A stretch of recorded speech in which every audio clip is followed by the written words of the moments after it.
Hai, aku Vera Febrianti. Di video ini aku akan berbagi pengalaman ketika aku mengalami baby blues dan dalam waktu yang terbilang singkat aku bisa terlepas dari yang namanya baby blues. Oke, semoga video ini bermanfaat ya.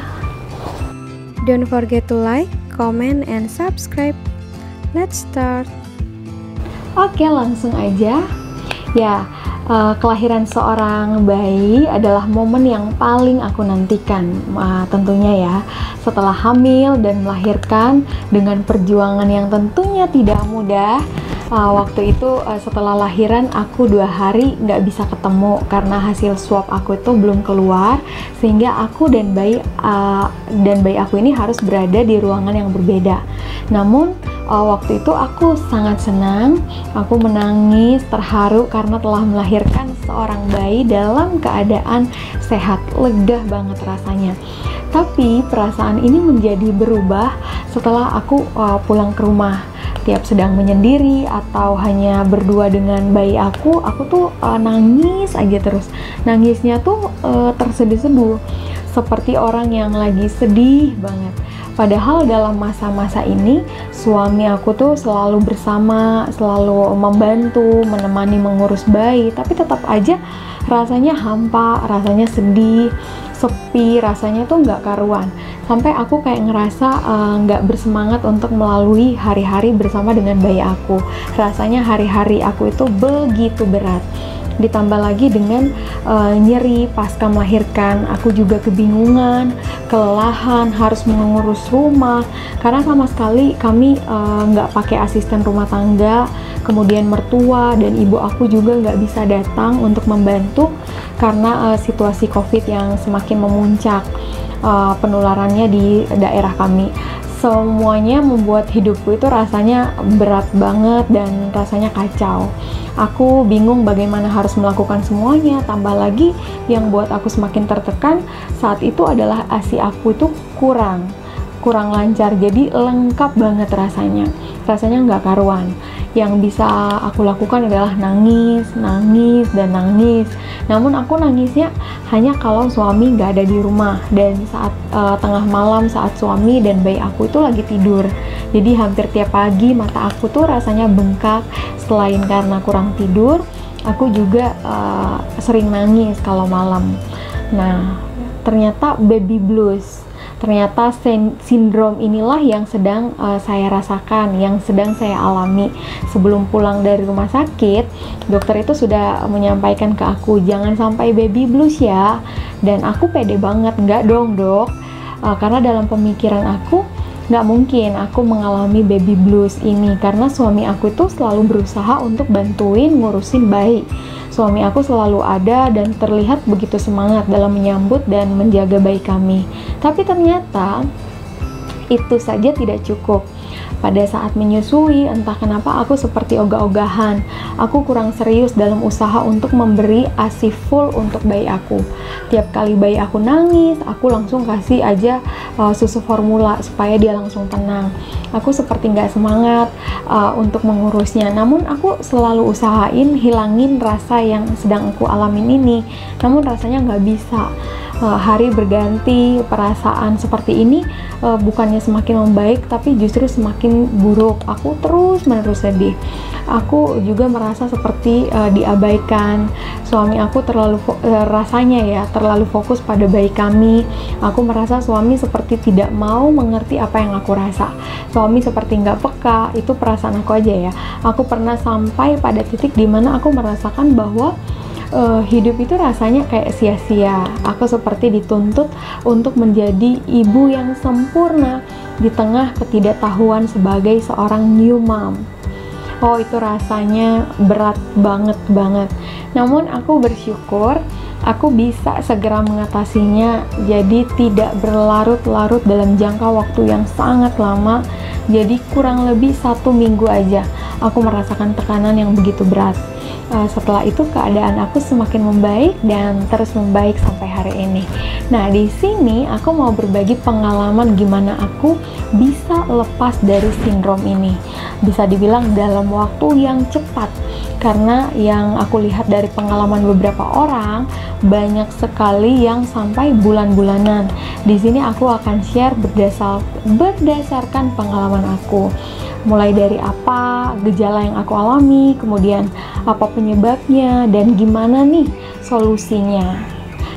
Don't forget to like, comment, and subscribe. Let's start. Oke, langsung aja. Apa nih gejalanya sesuai dengan pengalaman aku ya. Jadi yang aku rasakan yaitu aku tuh yang pertama merasa sedih tanpa sebab yang jelas. Jadi bawaannya pengen nangis saja terus. Kemudian yang kedua aku merasa kesal, merasa jengkel, padahal nggak ada yang buat kesalahan. Dan aku juga merasa seperti diabaikan. Waktu hamil suami siaga dan kayaknya ngemong banget, rasanya berubah. Setelah melahirkan rasanya semuanya berubah, hanya sepertinya fokus kepada anak. Kemudian aku juga merasa lelah yang luar biasa. Aku juga tidak percaya diri, merasa minder, kemudian sulit banget tidur. Dan waktu itu aku juga hilang nafsu makan, jadi sama sekali nggak pengen makan, padahal kan aku harus menyusui. Dan aku juga sempat ngerasa ogah-ogahan mengurus bayi.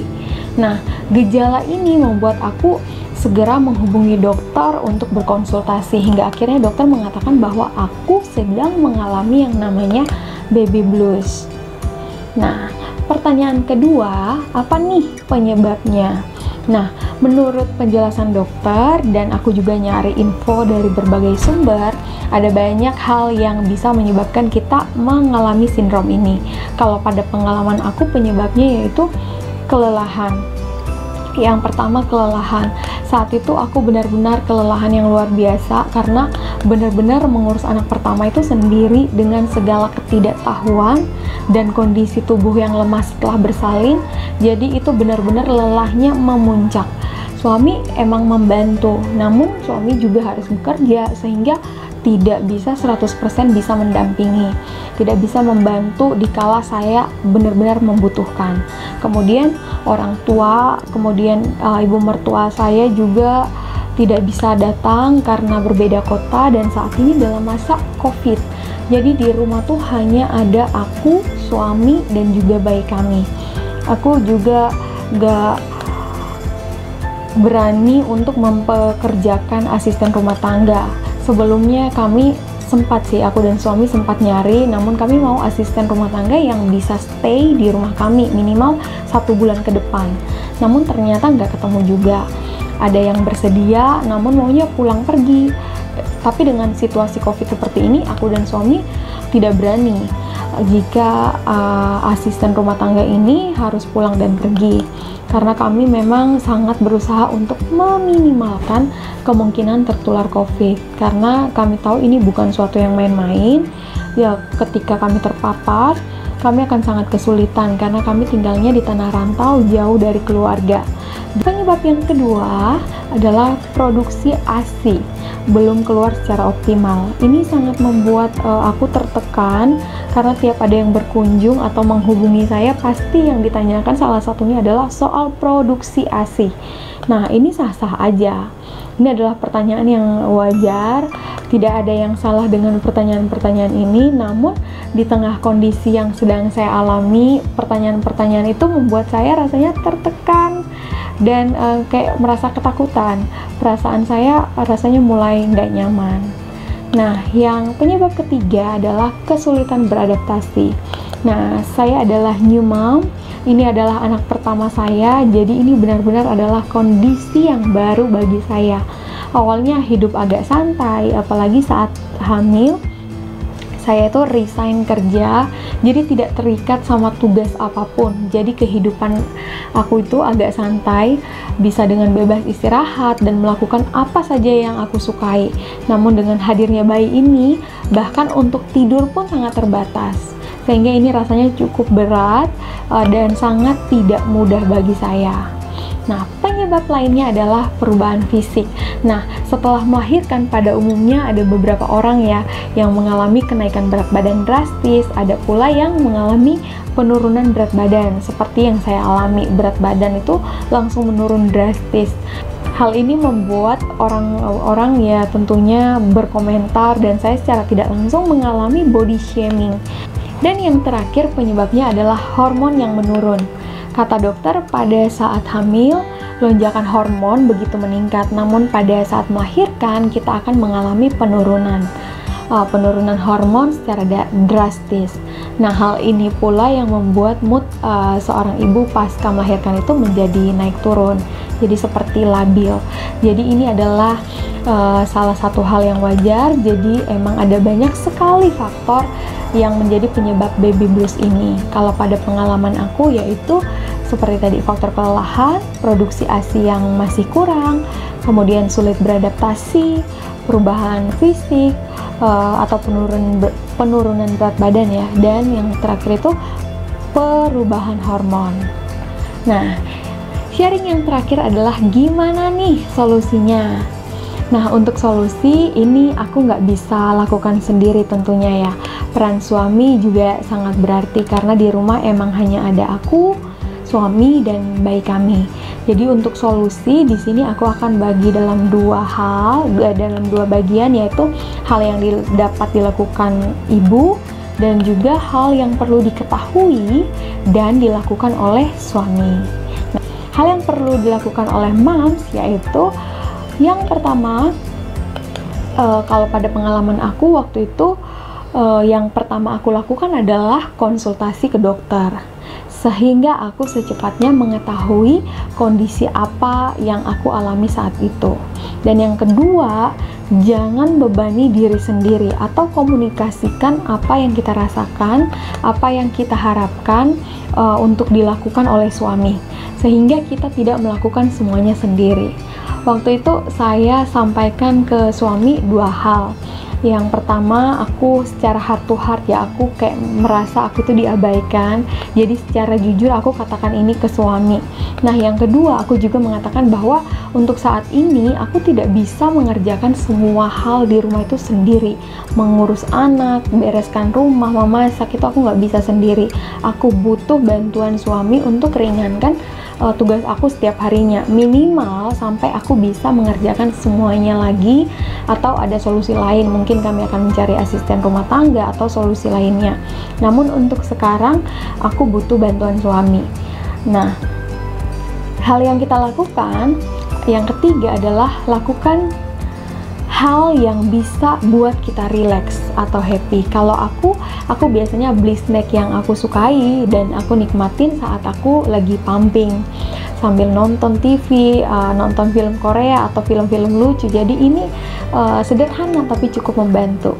Nah, yang keempat yang moms perlu lakukan itu adalah tidur yang cukup. Jika ada waktu luang atau baik kita lagi tidur, usahakan juga untuk kita tidur sehingga tubuh kita bisa kembali rileks. Nah, yang kelima, bisa juga kita jalan-jalan keluar rumah. Bisa jalan kaki sama suami pagi hari sambil jemur bayi, atau bisa juga keliling naik mobil.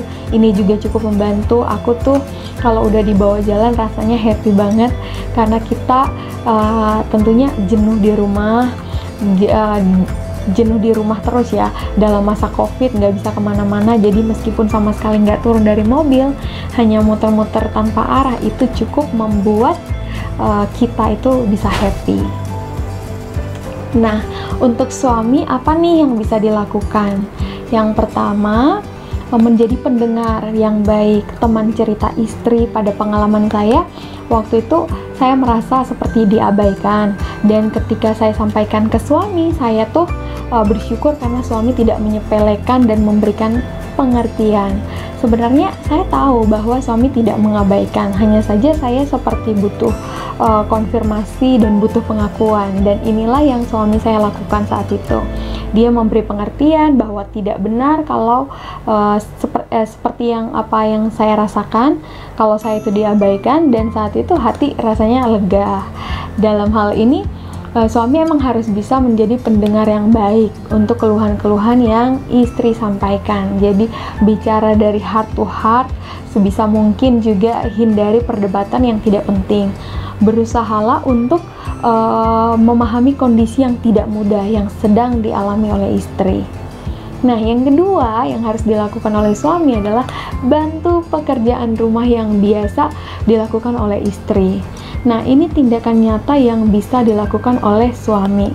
Waktu itu suami saya membantu kerjaan saya ya. Jadi suami nyapu ngepel tiap pagi, membantu mandiin bayi kami jika sempat, dan selalu mencuci pakaian bayi kami. Dan itu masih dilakukan suami sampai hari ini. Sehingga aku sangat terbantu karena begadang terus ngurus bayi tiap malam ya, aku jadinya kadang bangun kesiangan. Saat bangun hati itu rasanya tenang, hati rasanya senang karena rumah sudah dalam keadaan bersih. Jadi saat bangun aku nggak perlu terburu-buru untuk membereskan rumah. Jadi saat bangun langsung memasak dan mengurus bayi.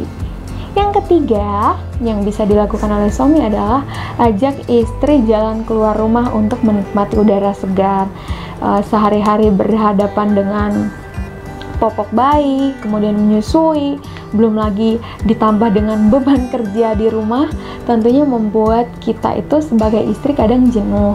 Nah, di sini perlu banget kepekaan suami.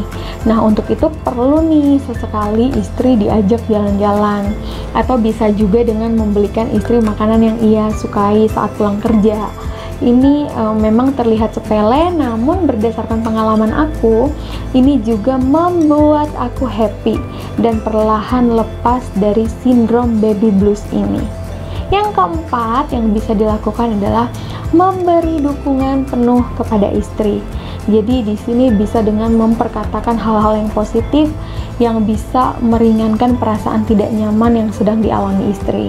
Jangan sampai menyepelekan, meremehkan, apalagi sampai mengeluarkan kalimat-kalimat yang bisa membuat istri semakin tersudutkan. Yang terpenting adalah kuasai perkataan kita. Sesekali jangan sampai kita mengeluarkan kata atau kalimat yang pada akhirnya akan kita sesali. Sekian video informasi yang bisa saya sharingkan. Jika video ini bermanfaat bagi kamu, silakan di like dan share ke teman-teman kamu. Siapa tahu informasi ini juga berguna bagi orang lain. Salam sehat selalu, God bless us, bye-bye.